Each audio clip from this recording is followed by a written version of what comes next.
Good day and welcome to What the Research Says, presentation brought to you by your ACTEAZ, your professional association for educators working in career and technical education.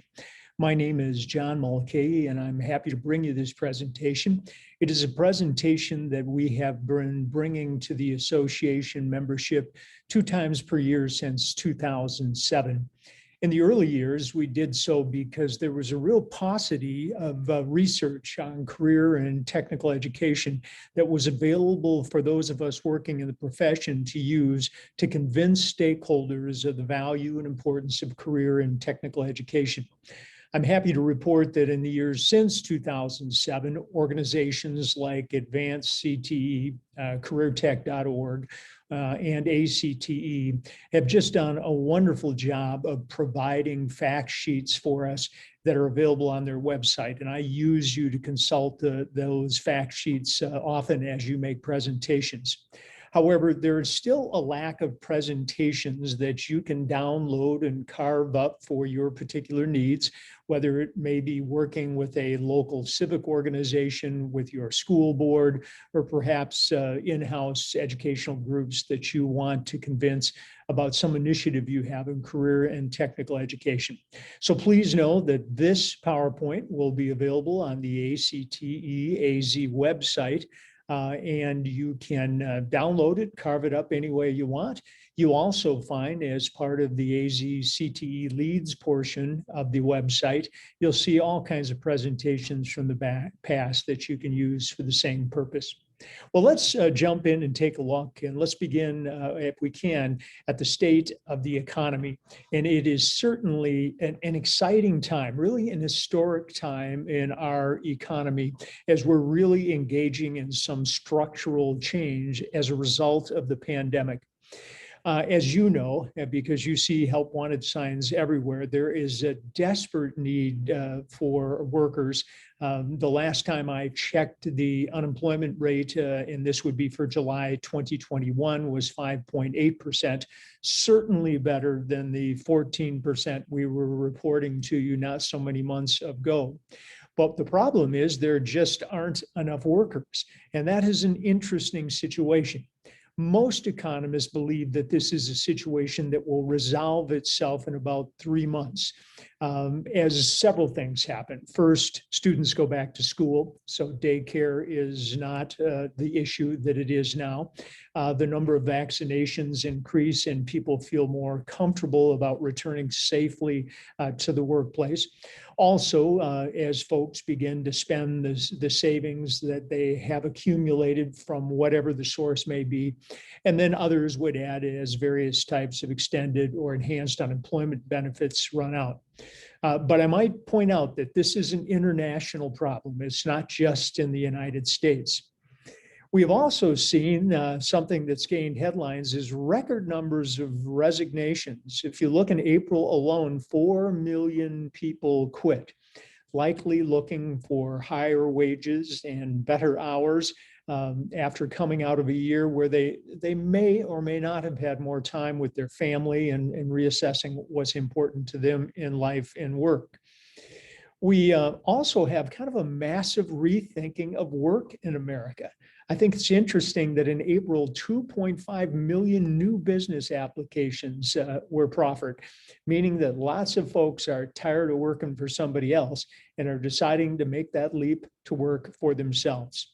Of course, during the pandemic, we had significant migration away from cities too. Many people who could work anywhere elected to work in locales where the rent was significantly less. Also, many moved closer to home. Students stayed home, may have engaged in online learning. So really a massive migration out of the cities contributing to this want of labor. We also had disruption of training, which will be an issue for us in career and technical education. And then for the first time in some time, we have seen older workers like myself exiting from the economy. Remember, we've been reporting for several years that old folks like me are the people you're seeing working in restaurants and Starbucks and everywhere else and taking those jobs that traditionally went to teenagers. And note that statistic, 1.1 million older folks have stepped out of the workforce since August of 2020. Well, again, it's an exciting time, and it's an exciting time to be involved in career and technical education because so many people want to be trained or have their skills upgraded so they can change their position in the economy. Well, we always like to begin by talking about where some of the love is, and there is plenty of love for CTE. Like to note that in 2020, the last year for which we have information from advanced CTE and ACTE, that 31 states enacted or passed 67 policy actions related to CTE and career readiness, proving once again that people care deeply about CTE and want to see more of it. And those of you who follow these things closely in Arizona know that we just had an extraordinary legislative session for CTE.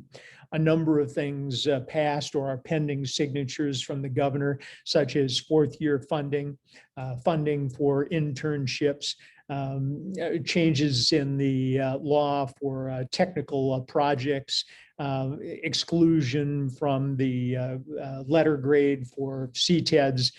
But there was more. We also had the funding for the recognized certificates and licensure reimbursement to fund, also money for CT completion grants and more.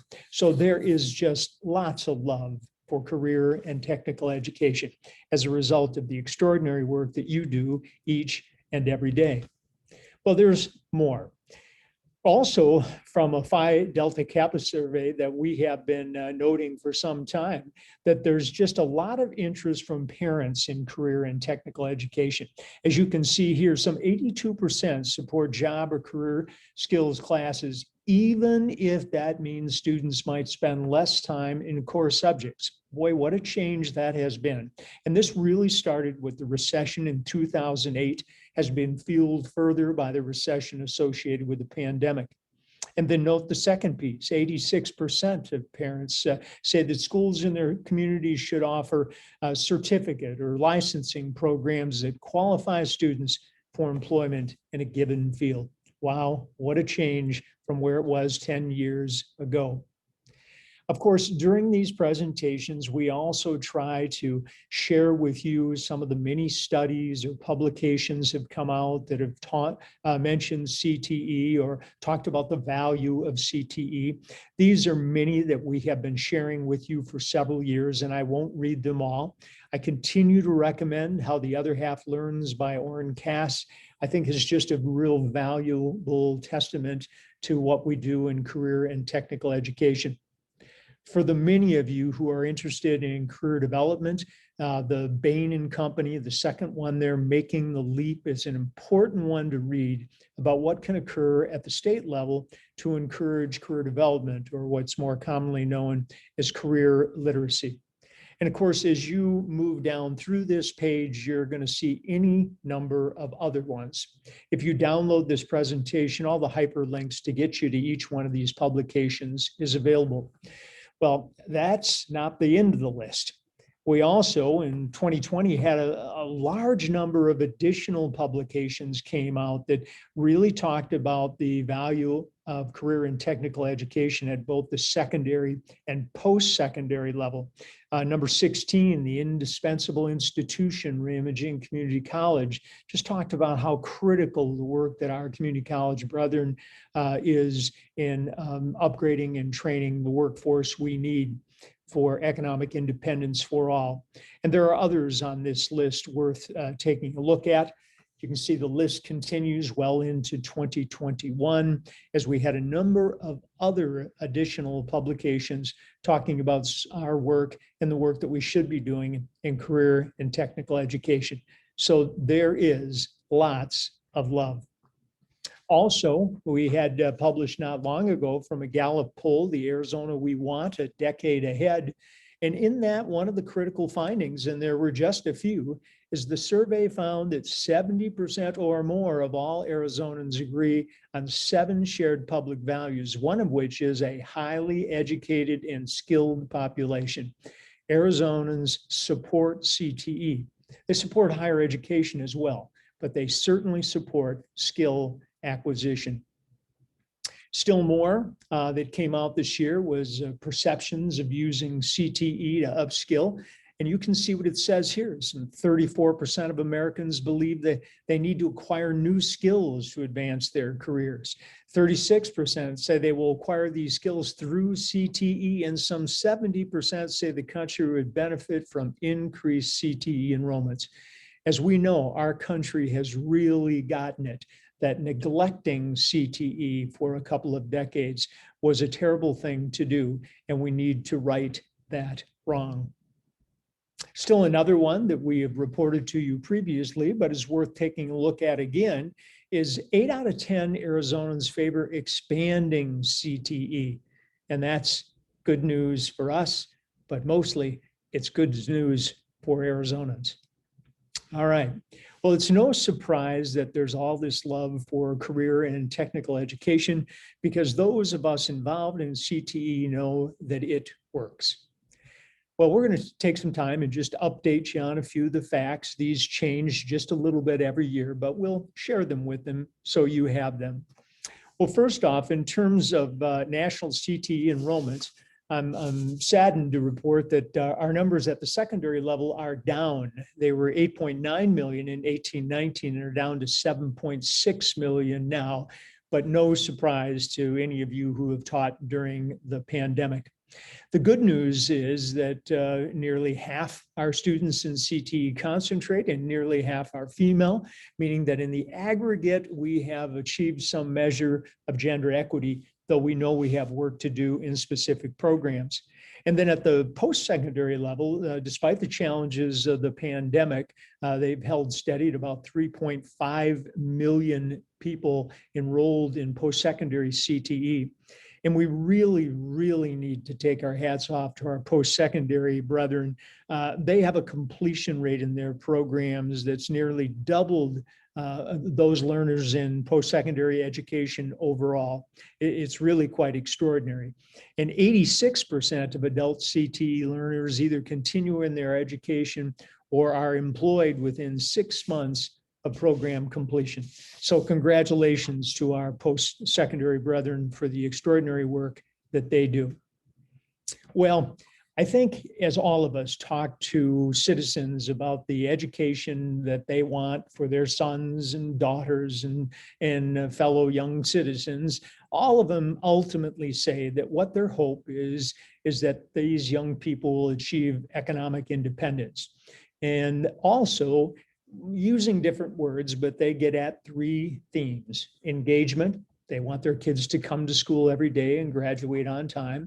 Achievement, they want them to learn those core academic skills necessary for success as a citizen. And then finally, transition. They want them to move on to worthy post-secondary destinations. So let's look at the current data and some new studies on these particular issues. Well, first off, let's look at engagement. We know, and we have known for some time, that the graduation rate for CTE concentrators is about 95%, or about 10 points higher than students not enrolled in CTE. Since 2016, we have been talking to you about a study that was done in Arkansas that found that students who concentrated in CTE were 21 percentage points more likely to graduate. And that has been common to what we have seen in Arizona. But there is still more information that we'll continue to take a look at in just a moment that comes out of a study in Nebraska. But first, let's continue to look at this. In Arizona, our current graduation rate, which has been steadily improving for all students, is 79%, and CTE concentrators is about 96%. So the bottom line is, as we have said for years, CTE is the best dropout prevention program in the nation, and it comes with its own funding stream. So let's not forget that. All right, let's take a moment if we can, and let's look at what is the impact of CTE on achievement. Well, as we have noted for some time, the College Board says that data show that the reading and math scores of CTE students are above those of students overall. Most impressive. And just as a sidebar from Indiana over the last couple of years, in Indiana, CTE concentrators perform 10 percentage points higher on algebra exam than non-CTE students. And for those of us working in CTE, that's no surprise, because we know that when students are in CTE, they apply that core subject learning. In fact, for many of them, it's the first time it made sense. And when they apply it, they tattoo it on their brains. So it's no wonder that CTE students do better academically. We've been sharing this for a couple of years as well. I'm an old ag education teacher and FFA advisor, so I'm particularly proud of these data. But the truth is, it almost certainly applies to CTE in general. But note that ACT and SAT scores are higher for CTE students than non-CTE students. Most impressive. Well, let's look at transition. What impact does CTE have on moving students onto worthy post-secondary destinations? Well, first off, we know from the U.S. Department of Education that 91% of high school graduates earn 2 to 3 CTE credits enrolled in college. Wow. There was a time when folks were discouraged from being in CTE because it was thought they wouldn't go on to college. Well, as it turns out, CTE is probably the best college prep program we have. And just a piece of information that I found interesting from Indiana again was that the CTE concentrators were less than half as likely to need remedial education in college once they got there. Clearly, that learning sticks when students are involved in CTE. But there is more. In Nebraska, a very recent study with a large population of students, 2 years after graduation, 75% of CTE concentrators are in college. That's up from 65% for non-CTE graduates, okay? So you're more likely to go to college if you've been in CTE. But the important point is you're more likely to go to college with a purpose. Note this, CTE concentrators are also more likely to obtain a degree or certificate within 2 years. That's because CTE students know why they are enrolled in post-secondary education. Lots of increasingly good news about the impact of CTE on college going. But there's more. We know too, from this Bridging the Skills Gap, CTE in high schools from the U.S. Department of Education, that 8 years after their expected graduation date, students who focused on CTE courses while in high school had higher median annual earnings than students who did not. Now, this is enough time for people to graduate from college with a bachelor's or a master's, well, for that matter, even a PhD in some cases.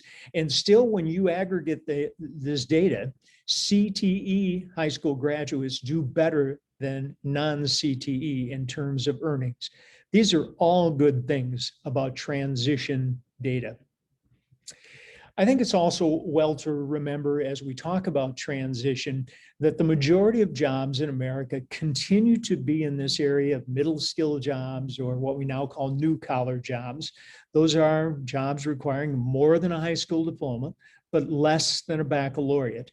And just keep in mind that this is where the majority of jobs are, this sweet spot for which we educate young men and women in our economy. And this number in Arizona is closer to 55%. All right, there's some more great news. As I read this one from ACT this last year, I was really taken with this. High school CTE students are more likely to have a post-high school plan than their peers not involved in CTE. Ladies and gentlemen, this should be music to every policymaker's ears, to every parent's ears, and most especially to every school counselor's ears. Those poor school counselors who are there at graduation night when that student comes across the stage, and despite their best efforts, when they ask a student, what are you going to do next year? And the student goes, I don't know. is so hard on our wonderful school counselors. So it's good to know the kids involved in CTE have a plan. So kids involved in CTE are more likely to stay in school and graduate on time. They are more likely to do better academically. They are more likely to move on to post-secondary education and persist. And those who go to work are more likely to have higher median annual earnings up to 8 years out. Wow. Those are some extraordinary results of being involved in CTE. And that's why every student in America should have the opportunity to complete at least one CTE program while they're in high school. And if not, then certainly when they move on to a community college. All right, but there are some challenges, and we are well always to remember these and to recognize them. First off, thanks to the good work of Speranta Cleese, Aaron Parsons, and Patrick Clausen from Westmac, we have all been made aware many times of the boy problem in the United States. And we do have a boy problem. We know this. Those of us who work in classrooms more regularly know that boys are more likely to drop out. They're more likely to have failing grades. They're more likely to end up in the principal's office for a referral. They're more likely to be incarcerated. But the good news is that when these boys are involved in CTE, their lives take dramatically positive turns. Look at this: better 9th grade attendance, better 10th grade test scores, higher graduation rates, higher quarterly earnings as they get out of high school, community college, and beyond. It's the answer to the boy problem. But as many of you know, we also have a young man problem in the United States, and Orrin Cass has written widely about this. Now, this is data, these are data from prior to the pandemic, but note that prior to the pandemic, 18% of men aged 25 to 54 didn't have full-time work. And as Orrin Cass points out, men without work harm themselves, their families, and society more broadly. CTE can help this, and in doing so can improve the fabric of our society. There are challenges in Arizona as well, and I would note these are pre-pandemic, so they have likely all gotten worse in the last year to 16 months. Unemployment and underemployment, we ranked 46th and 48th in the nation, so we have work to do. We're 38th in the nation for home ownership, which is, a good measure of economic independence. So there's work to be done. And I think Governor Ducey summarized it well some time back when he said, we need to make sure that people have the skills needed for the jobs that are available. And the path to making that happen is through career and technical education. We have been reporting for a number of years on the cost of college, and this is no surprise to the parents in this audience or recent graduates. Since 1980, tuition and fees at public four-year universities has risen 19 times faster than average family incomes. It is simply impossible anymore for a student to pay for college on their own through working in the summer and a part-time job while going to school. Most will require some assistance, and that, of course, is another issue. We have also seen some data on the diminishing return, financial return of higher education. And of course, this is a measure not only of wages that have been depressed in recent years, but also of this increasing cost of higher education, that it just takes longer and longer to recoup that investment. Now, there are many reasons to pick up a four-year degree, so I don't mean to diminish them, but I think it's well for those of us who counsel young people to be aware of these data. We also know that even prior to the pandemic, we had seen higher ed enrollments reaching a 10-year low for many reasons. People really rethinking higher education as a result of the Great Recession and the pandemic-induced recession were certainly part of it. We have also seen during the pandemic some significant impacts on enrollment in higher ed. Community college enrollments were down about 11.3% in the spring, 9.5% in the fall. Four-year college enrollments were down about 5.9% in the spring. Of real importance is the impact that this all had on equity. Native Americans had the greatest enrollment decline. Black, Latino, and white students had relatively equal declines, but all suffered them. An associate degree enrollment saw the biggest decline, hinting at this notion that increasingly people are looking for short-term training that allows them to pick up an industry credential. There was lots of talk about what if I lost my job, and some of these data come back for during the pandemic, but about a third of the folks had said they would change careers, and that's why we're seeing so many people in part stepping out of the economy. 2/3 of adults are interested in enrolling in post-secondary education and training in the next 6 months to upgrade their skills. And a majority of American workers, this is really the take-home point, say they prefer non-degree, skill-based education and training programs. So great opportunities for those of us working in career and technical education at both the secondary and post-secondary level.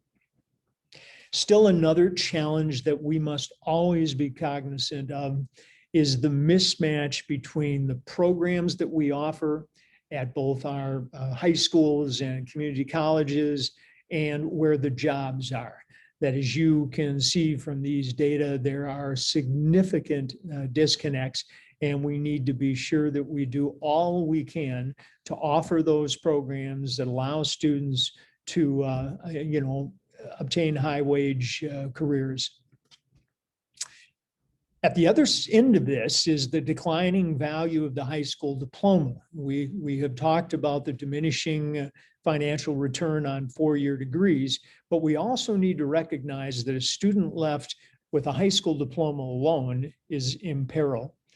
There's increasing job loss for those having only a high school diploma. Some 26% are projected to be lost. And the average income for folks with a high school diploma alone has declined 12% in the last 40 years and continues to decline. The answer is that all students need to graduate from high school with not simply a diploma, but they must also have an industry-recognized credential. Any student with a high school diploma alone is vulnerable, and we must never forget that. In recent years, we have talked steadily about the collapse of the youth labor market. I have reported on this, I think, every time I presented to you for the last couple of years. But I think it's well to know now that we're beginning to see some sort of turnaround on this. While the rate of teen employment is still down from the highs in the 1970s, still 33.2% of teenagers between the ages of 16 and 19 were unemployed in May, and that's the highest rate in 13 years. But we are beginning to see some turnaround as older folks are stepping out of the market, and there is lots and lots of jobs available, particularly in travel and tourism, hospitality. So I think we're going to begin to see this turnaround. It's also wonderful that the legislature has saw fit to once again fund internships. So hopefully we'll see an increase in work-based learning opportunities for our students. We have also been reporting to you for some time that decreasing school enrollments. So we want to be sure everybody remembers that there are less and less kids out there because our birth rate is so low. So it's just most important that we do all we can to get all the students that do come to school involved in career and technical education. Well, for many years, we have been talking about the College for All mantra, which has been an unwritten policy in the United States since 1983, when the Reagan administration released the publication, A Nation at Risk. I like this 1/5, 1/5, 1/5 piece that Orrin Cass writes about because it helps me to remember it. But it's so very important that we never forget that 1/5 of students fail to complete high school and another 1/5 graduate from high school and go no further. So for 40% of the students that we have in our American high school is the last time to give them the training they need in order to ensure that they will enjoy economic independence. It's why parents increasingly support the work that you do. I can never conclude a presentation without talking about youth poverty. I am pleased to report that despite the pandemic, that currently now about 18% of young people in the United States live in poverty, which is still a travesty for the richest nation on earth, but has declined significantly from some of the numbers we have reported to you previously. But we know this is a critical issue because we know that children living in poverty have higher numbers of absenteeism and more likely to drop out of school. So we need to do all we can to be sure that we provide students with the skills they need to realize economic independence. Fortunately, 54% of students enrolled in CTE in American high schools are these very students who need it most. Of course, those numbers will need to rise. And our community college brethren are doing even better, as we see at the post-secondary level that some 55% of those students are economically disadvantaged. But we must get to all students who are economically disadvantaged. Much has been said over the last 2 years about inequality. It has been directed largely at education in general. The lower graduation rates for students of color, the reduced opportunities for children of color. But it's well for us to remember that we have work to do in our own house too, and we cannot forget that. We must do all we can to ensure that children of color and women achieve concentrator status. If we are to correct the inequality in our society, then all CT students must complete at least one pathway and obtain the associated industry credentials. To do anything else is to condemn them to a life of poverty. Some other challenges that I would just like to share with you in closing. We need to be sure all we can, to do all we can, to make sure that all students can access all career pathways. And this will require us to be very, very innovative so that from young to Yuma, students can somehow, whether it's online or otherwise, have a chance to pursue whatever pathway they want and to obtain the skills they need in those pathways. In addition, we must continue to do the extraordinary work that is being done to be sure that our pathways between secondary and post-secondary are clearly articulated, that students are not taking and accumulating credits that have no bearing on future degrees and such, that students are being awarded credit for prior learning that's occurred during high school. So much good work occurring here, so much more work to do. And we must continue to work to be sure that we have these really strong partnerships between business and industry, that every one of the programs that we offer is somehow adopted by a local business or a statewide business so that we can have the experience for students in work-based learning that they need in order to obtain the jobs that they want. We must continue the good work that's being done by the Arizona Department of Education to identify the most valuable industry credentials, those that really have value in the world of work. And we must do all we can to make real and lasting connections with all intermediaries in the workforce development pipeline, from workers to educators to civic groups to philanthropic organizations to political leaders to employers and more. Collaboration and the elimination of silos is key. Incidentally, when you get the chance, read the Arizona Pipeline Education Leadership Group report that has been released. You can find it at the Arizona Pipeline website. Well worth your reading. Well, I urge us, as you have the opportunity through the National Policy Seminar and others, to talk to our national legislators, our senators and congressmen, about the amount of money being spent on career and technical education. You have noticed that we have had some advances in recent years, and we need to continue to obtain more advances in funding if we're going to educate every single student in America to have the skills they need for the lives that they want. We say every time as we conclude this presentation that we can do better. Indeed, we can.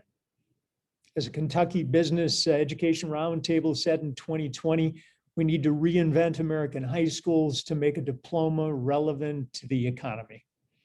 And we know the way to do that is by ensuring that every student has the chance to complete a CTE program. Here's the opportunity I share with you as we conclude each time.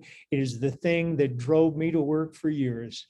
Less than half of young adults earn a bachelor's degree, associate degree, or industry-recognized credential by the age of 30. These people are destined to live in poverty. All students, all young men and women in America need the opportunity to complete a CTE program. Ladies and gentlemen, thank you for the good work you do. Let's have CTE take over the world. Enjoy the balance of the conference.